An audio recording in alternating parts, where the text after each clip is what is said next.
불러보진 않은 것 같네요. 그보다 편의점 들렀다 가자. 주스 살래.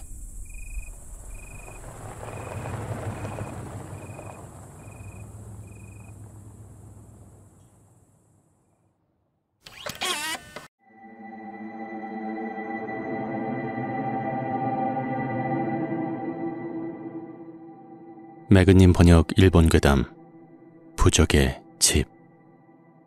약 2년 전 이야기로 영환이나 영감이 전혀 없는 내가 유일하게 겪은 체험이다. 히로시마현 FC의 모 마을.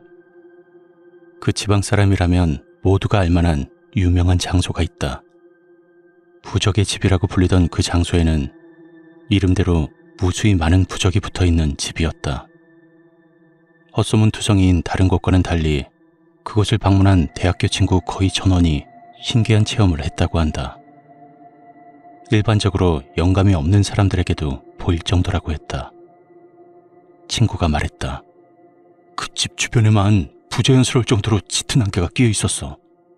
그래서 반 장난삼아 안개에 소금을 던져보니까 갑자기 확 하고 안개가 갈라지는 거야. 엄청 위험하다 싶어서 바로 도망쳤지. 아무래도 이상할 정도로 령이 모여드는 장소인 모양이었고, 보이는 사람에 의하면 부적에 막혀 집 안으로 들어가지 못하는 령들이 기웃거리고 있다고 한다. 친구가 해준 말이 정말 인상 깊어서 지금까지 잊을 수가 없다. 난 평소엔 귀신을 보거나 느끼지도 못하는데 거기에서는 보였어. 영감이 없는 나에게 있어서는 언젠가 가보고 싶은 왠지 끌리는 장소였다. 어느 날 패밀리 레스토랑에서 식사를 하던 도중 부적의 집 이야기가 나왔다. 마침 그 자리에 있던 친한 선배와 선배의 여자친구, 그리고 친구 S는 많이 들떠 있었고 지금 바로 가보자는 말이 나오게 되었다. 태어날 때부터 그 지방에 살았던 선배와 선배의 여자친구는 고교 시절에 가본 적이 있던 모양이지만 무서워서 차에서 내리지 못했다고 한다. 타지방에서 온 S는 특히나 들떠 보였다. 이야기를 꺼낸 뒤 조금 무서워져서 후회도 했지만 이미 늦어버렸다. 야, 거기 진짜로 위험하대. 거기 가서 일주일 동안 알아놓은 녀석이라던가 돌아가는 길에 사고가 나는 사람들이 좀 흔한 것 같던데. 이제 와서 쫄기는. 나 영감도 있고 어렸을 적부터 흔하게 귀신 같은 걸 보기도 했었다고.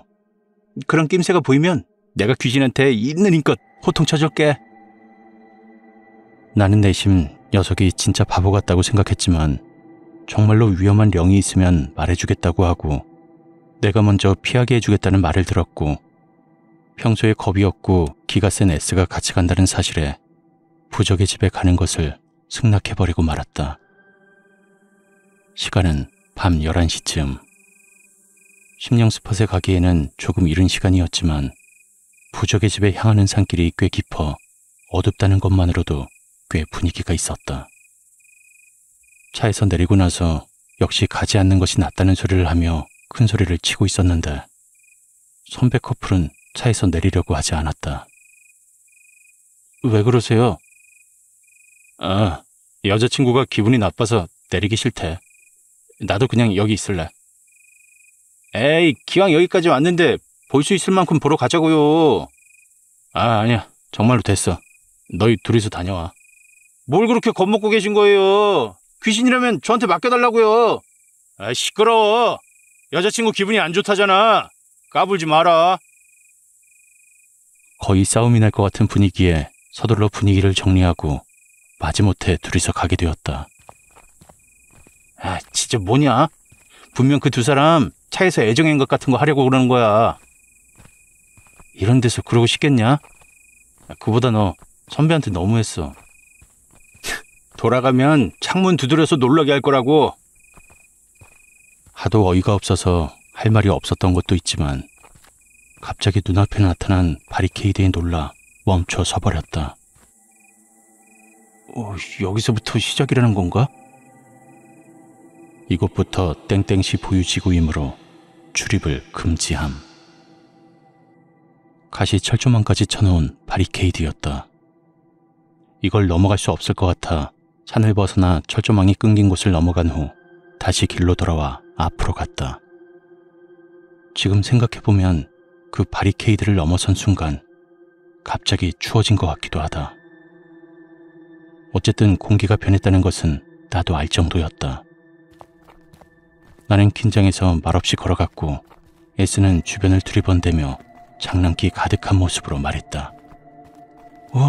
거기 하나 있네. 저기에도 있어. 그것보다 부적의 집에는 더미가 있다는 말을 전부터 들어왔었다. 학교 친구 말에 의하면 그 뭐야, 산길을 따라가다 보면 일단 하얀 집 한 채를 맞닥뜨리게 되거든. 그런데 그 집은 그냥 방치된 지 오래된 평범한 민가고 그 집 옆 언덕에 있는 길 같은 게 있어. 거길 따라가면 바로 부적의 집에 도착할 수 있을 거야. 가끔 그 일반 민가를 부적의 집이라고 착각하고는 그대로 돌아가 버리는 녀석도 있어. 그리고 그 더미집은 정말로 있었다. S에게 더미집 이야기를 확실히 해두었기 때문에 우리 두 사람 모두 침착하게 집 옆의 길을 가리켰다. 거기서 S가 담배에 불 좀 붙이자며 멈추어 섰으나 불이 잘 붙지 않았다. 멍청하게 하얀 집을 보고 있던 나는 여기도 꽤 분위기가 있다고 생각하며 하얀 집에 다가갔다. 어째서인지 그 일반 민가도 주변을 체인으로 막아두고 있었다. 특별히 아무것도 느끼지 못한 내가 체인을 넘어가려 하자 S가 나를 불러 세웠다. 야! 놀라서 뒤돌아보니 S가 담배를 문 채로 눈을 동그랗게 뜨고 이쪽을 보고 있었다. 뭐가 뭔지 모르고 가만히 있던 나는 S의 시선이 내 쪽이 아니라 내 등 뒤를 향해 있다는 것을 눈치챈 순간 전신에 소름이 돋았다. 등 근육이 얼어붙듯이 차갑게 느껴진 적은 태어나서 처음이었다. 바로 S를 향해 달려가고 싶었지만 아무래도 발이 움직이지 않았다. 완전히 패닉 상태에 빠져 있었던 것이었다. 그것을 눈치챈 건지는 모르겠지만 갑자기 S가 엄청나게 큰 비명을 내지르며 지금까지 온 길을 향해 달려나가기 시작했다. 그 큰 목소리 덕에 나도 정신이 들어 전력을 다해 도망쳤다. 산길이 유난히 길게 느껴졌고 절망적인 공포감까지 느껴졌지만 뒤를 돌아봐선 안 된다는 건 딱 이 상황을 말하는 것이겠지. 그렇게 생각이 머릿속을 스친 것을 기억한다. 가까스로 산길을 지나 일반 도로로 진입한 우리는 엄청난 기세로 차에 뛰어들어갔다. 그러니 심상치 않은 기운을 느낀 선배가 물었다. 왜 그래 너희? 무슨 일이야? 나는 부들부들 몸이 떨리는 것을 멈추지 못했고 똑바로 대답하는 것조차 불가능했다. 어쨌든 빨리 여기서 나가요. 부탁합니다. 죄송해요. 그 장소에서 벗어나고 싶은 마음뿐이어서 이 말만 계속 반복했다. 내 상태가 심상치 않아 보였는지 선배도 바로 출발했다. 잠시 동안 침묵의 드라이브가 이어졌고 선배의 여자친구가 흐느껴 우는 소리만 들릴 뿐이었다. 갑자기 등을 강하게 얻어맞았고 놀라서 옆을 보니 만면에 미소를 띤 S의 얼굴이 보였다. 재밌었어? 그 한마디로 모든 상황을 이해했다. 솔직히 S를 때려 눕히고 싶었지만 분노 이상으로 안도감과 해방감이 들어 단순에 온몸의 힘이 빠져버렸다. 선배도 상황을 이해한 모양인지 S를 부르며 룸미러 너머로 S를 흘겨보고 있었다. 진짜 최악이다.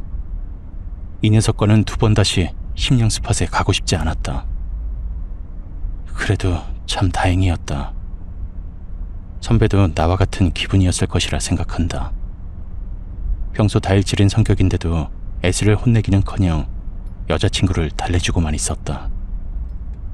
모두가 진정한 차 안은 분위기가 밝아져 S가 아까 그 상황을 재현해 보이며 마을로 돌아갈 즈음에는 처음과 같이 낄낄대는 분위기였다. 그 녀석 너무 웃기지 않았어요? 어쨌든 빨리 여기서 나가요. 부탁합니다. 죄송해요. 야, 그만해라 진짜. 마침 편의점이 보이기 시작하자 선배가 마실 거라도 사자고 말한 그때였다. 차 지붕에서 큰 소리가 들리며 차 안이 흔들렸다. 선배가 놀라서 급브레이크를 밟았고 뒤에서 따라오던 차가 경적을 울렸다.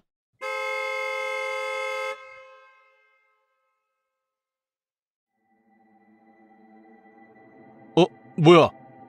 방금 뭐였어? 일단 편의점으로 가자. 뒤에 있는 차한테 미안하잖아.